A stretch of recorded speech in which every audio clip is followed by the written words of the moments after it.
Bien, amigos, esta semana tuvimos el Día Internacional de un Neurólogo. Mencionamos a la doctora Robles porque ese día ella no estaba con nosotros. Y hoy vamos a hablar un poco de neurología. En todos sus aspectos. Naturalmente, los médicos que trabajan únicamente con lo que se llama la clínica, y hay otros que usan la intervención. ¿Sabe de lo que yo digo? Hay que explicarlo.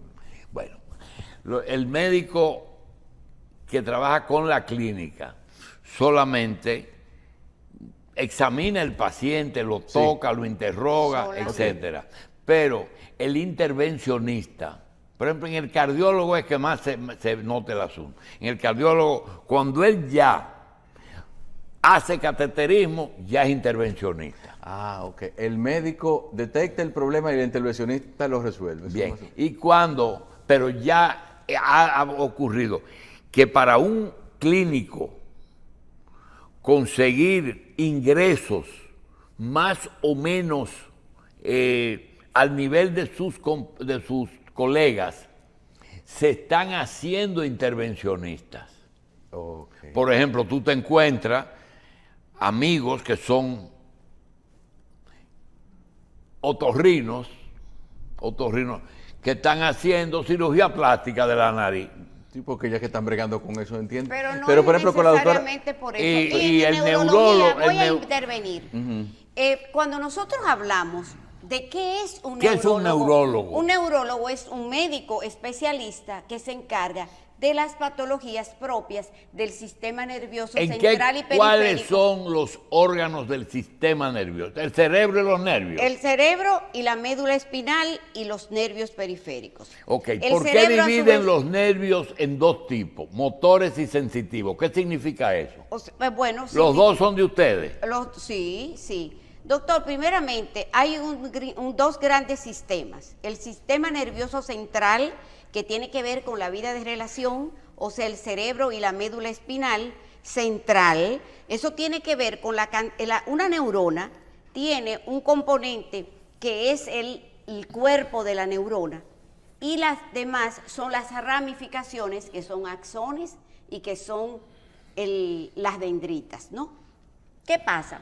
Que una reunión un grupo de muchos somas, o sea, de muchos cuerpos neuronales, te da este tipo de estructura, vamos a decir central, la médula y el cerebro.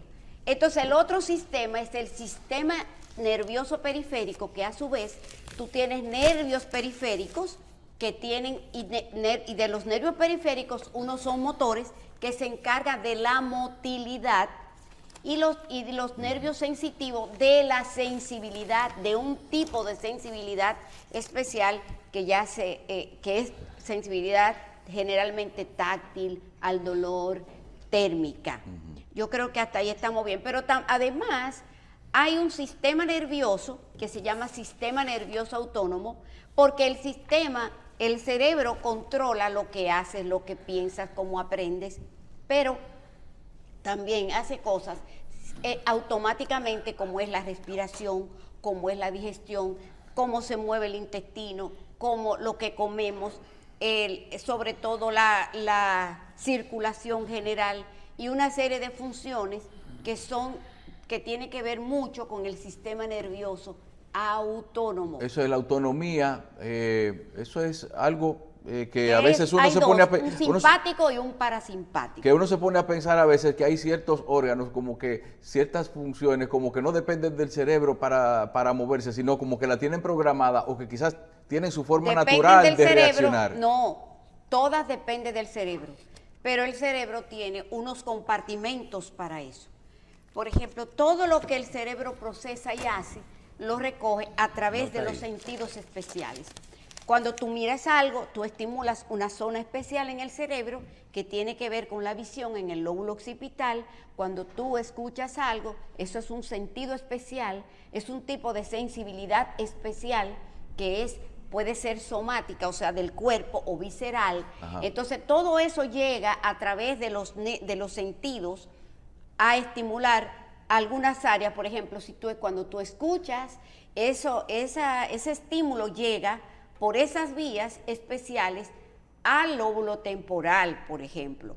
Cuando tú miras algo, eso llega, pero pasa siempre por la parte sensitiva del cerebro. Cuando a ti te tocan el tacto, todo eso viaja por todos los nervios periféricos y hace determinadas entradas, tanto en la médula espinal, en el ganglio espinal, que tiene que ver con sensibilidad, para llegar al tálamo, que es una estructura es una masa ovoidea que está dentro del cerebro, que es el centro de recepción de todo lo que tiene que ver con sensibilidad. Luego toda la sensibilidad pasa a otra estructura superior, que son los colículos superiores, son los que te dicen, cuando tú te das un golpe o te toca, tú dices, es la parte primitiva que tú dices hasta una mala palabra, ¡ay! Sí. Exacto. Y posteriormente eso sigue viajando, eso es en segundos, ¿no? Y llega a la corteza parietal, donde está representada la sensibilidad.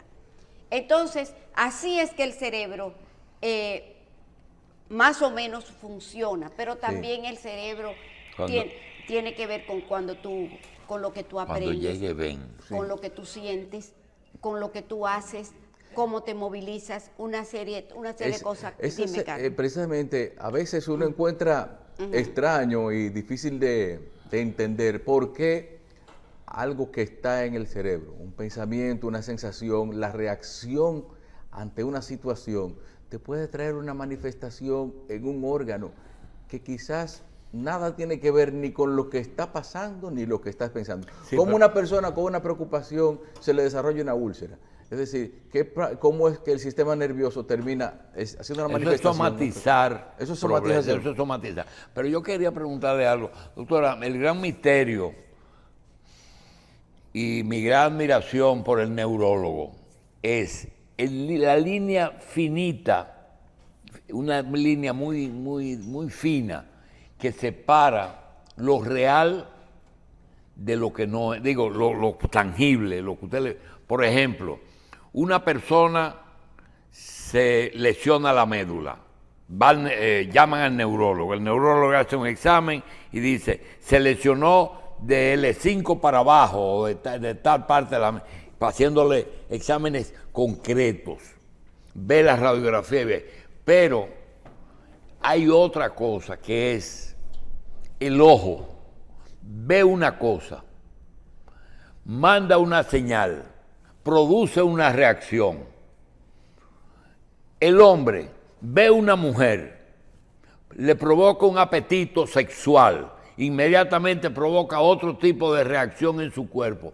¿Eso es del neurólogo? Eso es del neurólogo porque... ¿O es del psiquiatra? No, doctor, porque oiga lo que yo le voy a decir, el cerebro controla... Porque oye una cosa, ve los sentidos específicamente, huelo y tengo una reacción adicional. Lo que está diciendo Carlos, veo, oigo o toco. El cerebro controla lo que piensas, lo que sientes, cómo aprendes, cómo recuerdas, todo eso y la forma como te mueves y sobre todo la toma de decisiones. ¿Y esa memoria se forma o tú naces con ella? No, es que cuando hablamos de la memoria hay muchos tipos de memoria, doctor, hay muchos tipos de memoria. La que nosotros tú dices recuerda. Como dijiste, recuerda. Sí, exactamente. Hay muchos tipos de memoria. Hay memoria semántica, mira, pero generalmente estamos acostumbrados a hablar de memoria reciente y de memoria pasada. Pero, por ejemplo, hay un tipo de memoria que el cerebro tiene automática, por la cual tú te pones los zapatos pero tú lo tienes eso en el cerebro. Lo sabes. Automáticamente. Sí. Tú te pones la ropa y ese tipo de memoria está. Y, por ejemplo, la memoria que cuando a ti te dicen, ¿cuál es la capital de Francia? ¿Pero eso es memoria o costumbre? No.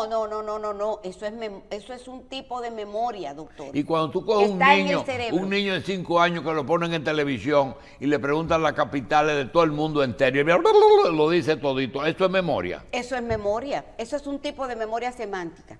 No, por ejemplo, y sobre todo la memoria tiene mucho que ver con lo emocional. Ese tipo de memoria aprendida que te pregunta, ¿cuál es la capital de Francia? De Francia. Eso está en todos los cuestionarios. Tú dices París.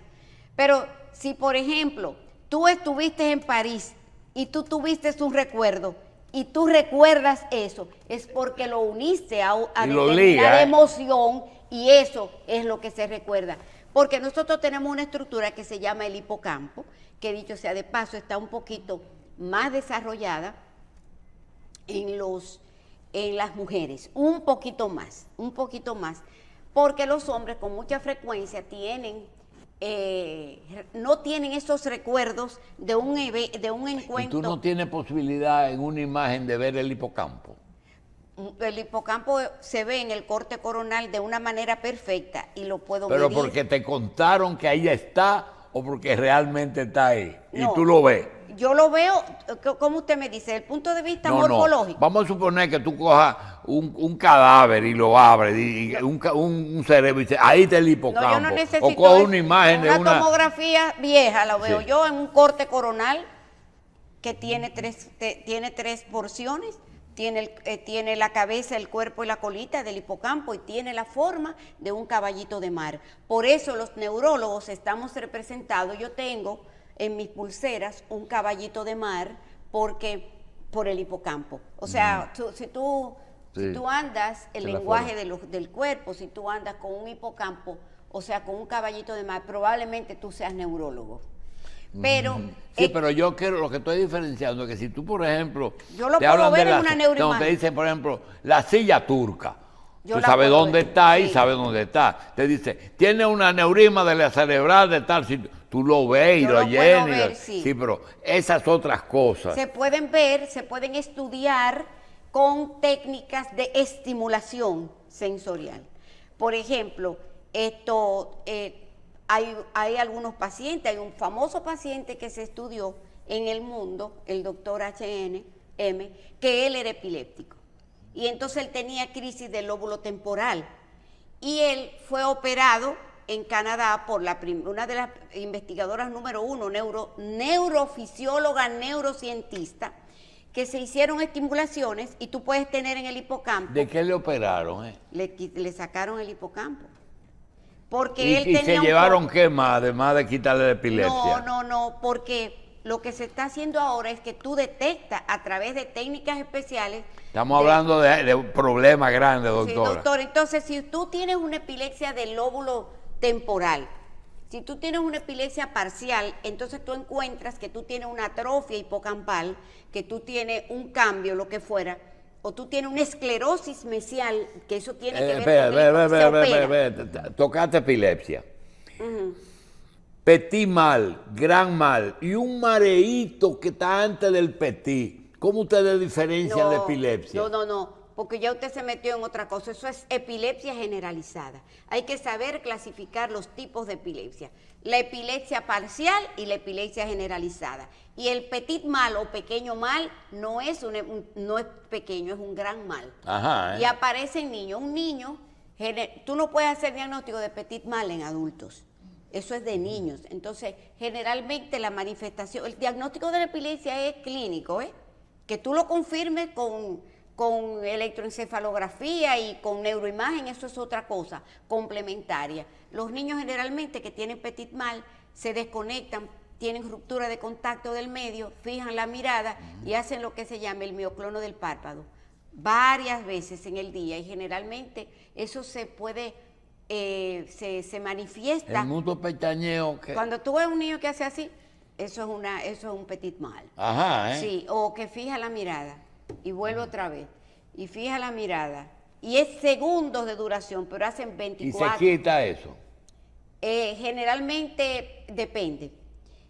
Hay que darle tratamiento desde el principio y así evita que haya medicamentos. Medicamentos, sí. Hay medicamentos anteriormente, cuando yo estudiaba, se usaba mucho la etosuximida, pero actualmente hay tratamientos de los modernos, doctora, que funcionan perfectamente. El neurólogo, ya usted dijo lo que era. Ahora, ¿qué hace?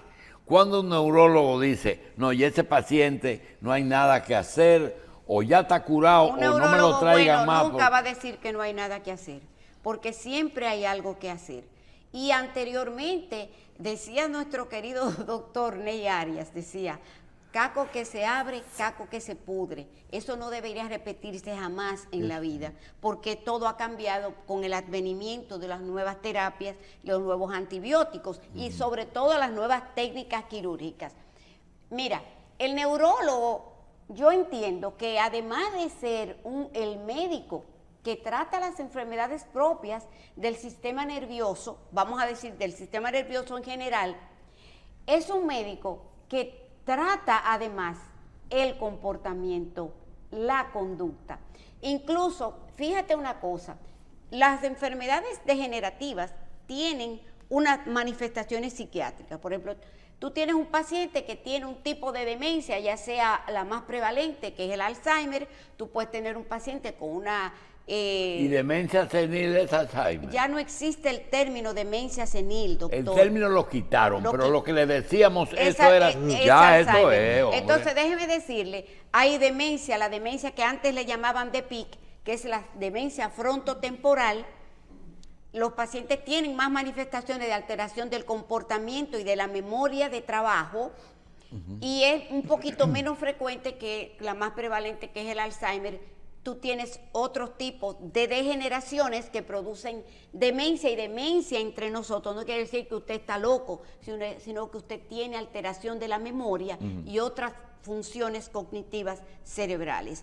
Sí. Y entonces no solamente son problemas con la cognición, sino son problemas que tienen que ver con lo que tiene que ver con la memoria de trabajo y con el comportamiento. Un paciente con una demencia de Alzheimer se te puede comenzar a manifestar una vecina que esté haciendo cosas inadecuadas. No la catalogues de que es una mala vecina. Una persona después de los 50, 60 años que comience a cortarte las plantas, que comience a hacer escándalo en la mañana, que te toque.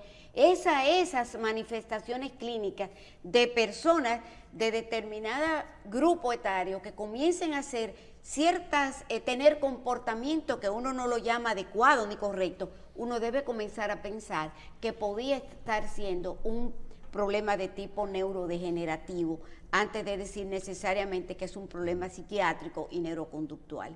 ¿Qué pasa? Que los neurólogos, como quería decir anteriormente, los trastornos neurológicos tienen también manifestaciones psiquiátricas. Lo que pasa es que cuando yo oigo a mi amigo Héctor, ya yo me creo, para Héctor Guerrero Heredia, el neurocientista, neurociencias, me parece que los neurólogos vamos a desaparecer. Digo yo. ¿Cuántos neurólogos hay en la República Dominicana? Hay como neurólogos. Como 160. De esos 160, ¿cuántos se formaron aquí? ¿Cuántos se formaron fuera? Bueno, el 70% se forman aquí. Aquí. O sea, sí. Del total, ¿cuáles normalmente, cerca, no exacto, tú piensas que están actualizados? Tengo que contestar esa pregunta. ¿Perdón? No. No lo escojo, contestar esa pregunta. No la contesto. Doctora. Es muy alto. El hecho de ir a un congreso médico, no garantiza que usted asista a las conferencias y sobre todo que usted entienda lo que el mensaje que se le está dando. Doctora, con respecto a la neurología, en comparación con otras, se trabaja con unos tejidos que no son quizás tan fáciles comparativamente como puede ser los huesos o los músculos. Entonces, el tratamiento neurológico y ¿qué tan invasivo puede ser? ¿Qué tan necesario de una intervención directa? ¿O usted prefiere hablar de tratamientos mediante medicaciones o tratamientos? Yo quería decir algo de inicio. Cuando hablamos de intervencionismo, hay neurólogos intervencionistas. Y yo creo que, por ejemplo, un neurólogo vascular no es solamente el neurólogo que indica clopidogrel y que indica rosuvastatina y ese tipo de cosas. Un neurólogo vascular, el neurólogo realmente vascular debe estar en capacidad de hacer un diagnóstico antes de 4 horas e intervenir vía endovenosa y destruir un coágulo. Esa especialidad existe, los neurólogos vasculares que son intervencionistas. Lo que pasa es que el campo se lo fueron tomando los neurocirujanos, pero hay neurólogos intervencionistas que cuando tú llegas para poner una terapia trombolítica, te van a poner una terapia trombolítica, entonces... ¿Qué es una terapia trombolítica? O sea que cuando tú tienes un trombo, se te ha producido un trombo en coágulo. el cerebro, un trombo. Un coágulo tiene que ver con sangrado y el trombo es que se agregaron una serie de compuestos, incluyendo la plaqueta, y obstruyeron el vaso, la luz del vaso. Un vaso. Entonces tú quieres quitar esa obstrucción. Entonces eso se puede hacer tanto desde el punto de vista mecánico, pero se puede hacer desde el punto de vista médico, con sustancias trombolíticas. Ahora se utiliza mucho porque generalmente los pacientes salen de la ventana terapéutica, que son más de 4 horas, lo que se llama la trombectomía, o sea que a través de técnicas intervencionales o intervencionistas se repara el trombo. Se saca. Se saca el trombo. Entonces hay 2 formas de eliminar el trombo. Uno es con algún medicamento que lo diluye y otro es que es muy grande y es muy duro, sí, y ya hay que sacarlo. Hay que sacarlo. Y eso, las 2 cosas las hace el neurólogo. Trombectomía, sí. Aquí generalmente yo creo que lo hacen los neurocirujanos. ¿Y cuando los neurocirujanos? Sí, señor. ¿Y los neurocirujanos vasculares. No es los vasculares, no es los cirujanos cardiovasculares que hacen eso. No. Los neurocirujanos hay trombo en grandes vasos. Generalmente. ¿Puede haber en una aorta un trombo? Por supuesto que sí. Lo que pasa es que, acuérdese, doctor, que el trombo o el émbolo, que no se llama trombo ahí, puede haber, donde quiera que hay un vaso, puede haber un trombo. Pero hay 3 tipos de trombosis. Una de grandes vasos, que son las que generalmente conocemos, una obstrucción de medianos vasos o una obstrucción de pequeños vasos. La enfermedad de pequeños vasos es otra cosa. Y hay 2 grandes tipos de accidentes cerebrovasculares que obstruyen, que son los embólicos, que vienen de una fuente, como el corazón, como las carótidas, y obstruyen cualquier tipo de circulación, ya sea la circulación anterior, que tiene que ver con las carótidas, o con la circulación posterior, que tiene que ver con las arterias vertebrales y las basilares. Entonces, cuando yo siempre he dicho que cuando usted va a evaluar una persona que tenga déficit neurológico focal, además de usted encontrar la lesión o la obstrucción, usted tiene que buscar de dónde vino, y puede ser que usted tenga una estenosis carotidia o de extra en el cuello o también dentro del Doctora cerebro. Robles, usted ve el pliegue nasogeniano. Este pliegue que tengo por la edad, ¿verdad? Si yo quiero rellenarlo de Botox, ¿por qué debo ir a un neurólogo y no a un estético? No. Ese pliegue nasogeniano que usted tiene, sí, generalmente el Botox no funciona para eso. No funciona. No. El Botox ¿Qué le meto? en Ferré. Sí, o hidroxiapatita. Hay que estericarlo. Lo primero que ya le da suya es cuchilla, es cirugía. Eso hay que estericarlo. Y lo segundo, si usted tuviera menos edad, quizás se le pudiera hacer un relleno y con una sustancia que no es reabsorbible, que se llama hidroxiapatita, pero el Botox en estética no se utiliza para los pliegues nasogenianos ni para rellenar. Porque la razón de lo que él dice es porque como se aplica directamente al nervio... no es al nervio, es en la piel o en el músculo. Que para hacer una parálisis, entonces... No está el tema, pero... ¿El neurólogo puede poner Botox? Pero claro, pero en neurología. El Botox se ensayó primero para patologías neurológicas. Ajá. Comenzamos tratando las distonías, el espasmo hemifacial y el blefarospasmo, y cuando se comenzaron a hacer estos tratamientos... Dice a uno término, doctora, diga párpado, hombre. No, cuando la gente cierra mucho el párpado. Pero no que se cae, no tosis palpebral. No cierre sostenido repentino del párpado con mucha frecuencia, que me dice una paciente, doctor, ¿y por qué que esa señora pestaña tanto? Eso es un tipo de distonía. No, este no es el caso del niño que tiene epilepsia, ¿verdad? No es el caso del niño que tiene epilepsia. Entonces, cuando se comenzaron a usar para distonías craneales, se dieron cuenta que borraba las arrugas. Entonces, ahí comienza a utilizarse el Botox desde el punto de vista estético. ¿Y el Botox es tóxico? Es el Botox, o vamos original, a decir, la toxina botulínica es la neurotoxina, después del Clostridium, la más tóxica existente. Doctora, y ese... Pero yo no sé no si a es usted que le produce gusta, ese efecto, porque yo no sé si a usted le gusta el béisbol, pero esas señoras que a veces se exceden y su boca parece como la trocha del receptor del catcher. No, eso no es Botox, doctor. ¿Qué Esos son generalmente usan ácido hialurónico, anteriormente hacían biopolímeros. Entonces es horroroso esos tipos de relleno. Pero mira, déjame decirle algo. Entonces, con relación a la toxina botulínica, yo lo vuelvo y lo repito para recordárselo. Yo comencé a poner Botox cuando no estaba aprobado por FDA, aquí en este país. Y tengo la serie más grande de distonía. Pero el uso más grande del Botox actualmente es en la migraña crónica, que se inyectan 30, en la migraña crónica solamente. ¿Y a dónde se inyecta? Son 31 puntos. ¿Pero en qué lugar? En 31 puntos. Son 31 puntos en la cabeza, se pone un punto. ¿Y qué cantidad de líquido se le pone en cada punto? No, 5 unidades, dependiendo cómo lo diluyas. Entonces se utiliza los Procerus, los Corrugators, 4 a nivel frontal. ¿Y así se comenzó a usar el Botox? No, se comenzó en distonías.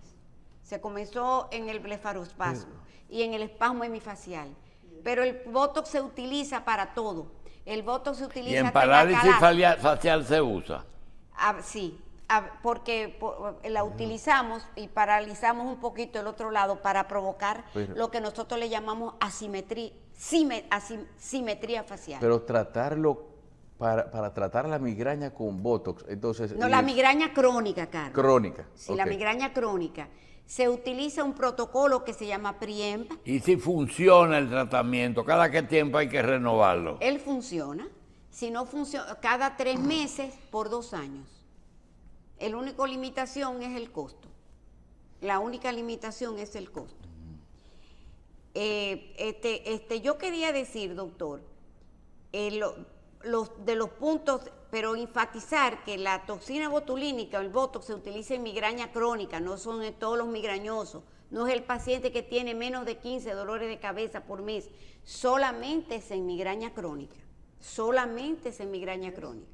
Sí, pero no es para poner vello a la gente, sino es para que no tenga dolores de cabeza diarios o casi diarios. Eso es así, definitivamente. Sí. Bueno, mire, hay algo...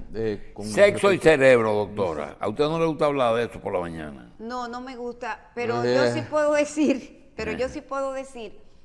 que en el desarrollo inicialmente cuando nace, cuando se concibe y hay una fecundación, los primeros 6 semanas somos todos hembras.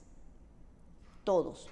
Y por ¿Durante mes y medio? No, durante... 6 semanas. 3 semanas. 3 semanas. Entonces, durante ese tiempo, por acción hormonal y neuroquímica sobre un cromosoma que él es X, se producen esas transformaciones, y si se produce esa transformación con el cromosoma X, entonces usted es hombre. Pero inicialmente, cuando no está formado ese cromosoma X, es por acción de todo lo que tiene que ver con el efecto del neurotransmisor y el efecto sobre ese cromosoma. Sí. Entonces, posteriormente, cuando el niño está en su etapa embrionaria y en las primeras etapas del niño, aún en la vida intrauterina, hay una descarga hormonal brutal, luego se regulariza y posteriormente cuando llegan a la adolescencia, cuando llegan a la adolescencia, hay una activación muy grande de lo que es un aumento de la testosterona, que es la hormona masculina por excelencia, y de la oxitocina, que tiene que ver con, que es la hormona del amor, que es la hormona del abrazo. Y entonces eso condiciona a varias cosas. Eso condiciona a que los hombres tengan claro lo que quieren desde el primer momento. Y desde el primer momento, cuando es por acción tanto de la testosterona como de la oxitocina, el hombre decide buscar una hembra. Segundo, de marcar su territorio. Hay un aumento de la agresividad y sobre todo proteger sus espacios. Todo eso está neuroquímicamente y desde el punto de vista hormonal determinado. Entonces, así hace el desarrollo sexual. De esa misma manera. Pero hábleme, usted habló del hombre. ¿Cómo responde la parte contraria? No, en la mujer actúan otro tipo de hormonas, que hay un aumento de las hormonas sexuales por excelencia, que son los estrógenos y que son la oxitocina. Desde el punto de vista de la respuesta sexual entre un hombre y la mujer y el cerebro sexual de un hombre y la mujer utiliza mucho lo que es el hipocampo, que tiene que ver con la memoria emocional. Y generalmente cuando una mujer se enamora o una mujer tiene sexo... Ah, porque se enamoran también. La mujer y los hombres también deben... No, porque dice... ¿Por qué, doctor? Dice una persona amiga suya que anda por ahí, dice, el hombre, el sexo, la mujer, los cuartos. Bueno, doctor, no creo, doctor. Es una mala experiencia. No, pero pueden ser las dos cosas también. En los dos. Podría ser las dos cosas, o sea, yo creo que una vez, hablando del desarrollo de la inteligencia, yo escuché un gran maestro decir que había, con relación a las mujeres inteligentes y las mujeres brutas. Generalmente cuando tú ves las prostitutas que son muy exitosas, son muy inteligentes, porque ellas se enfocan mucho en lo que significa la parte de su negocio y no negocian sus ingresos. No lo sentimental, sino y no lo negocio. Sentimental. Entonces, esta persona muy famosa termina con esta frase: puta y bruta. Exacto. Generalmente las personas prostitutas tienen un IQ, un coeficiente de inteligencia más bajo que la población general. Y muchas de estas que desarrollan o tienen un nivel de inteligencia pero son más pragmáticas. No lo piensan mucho, no piensan mucho y son buenas ejecutoras. Pero mire, doctor, déjeme decirle, entonces las inteligentes, tú no ves que siempre dirigen el burdel y dirigen a las otras. Sí. Sí, o sea, se necesita tener un coeficiente de inteligencia normal o por encima de lo normal, porque para llegar a ser prostituta, generalmente la mayoría tienen cierto grado de retraso, lo mismo que la delincuencia. La delincuencia está asociada a IQ o coeficiente de inteligencia un poquito más bajos. Bueno. Bien, doctora, se nos acabó el tiempo y los temas no. Los temas No, sí. otro día vamos a hablar, pero bueno, es que a usted le gusta No se hablar. queda nada, se queda todo. Doctora Robles, muchas gracias. Bueno, siempre el honor y el placer es mío. El privilegio es mío de estar aquí en Revista 110, La Costumbre.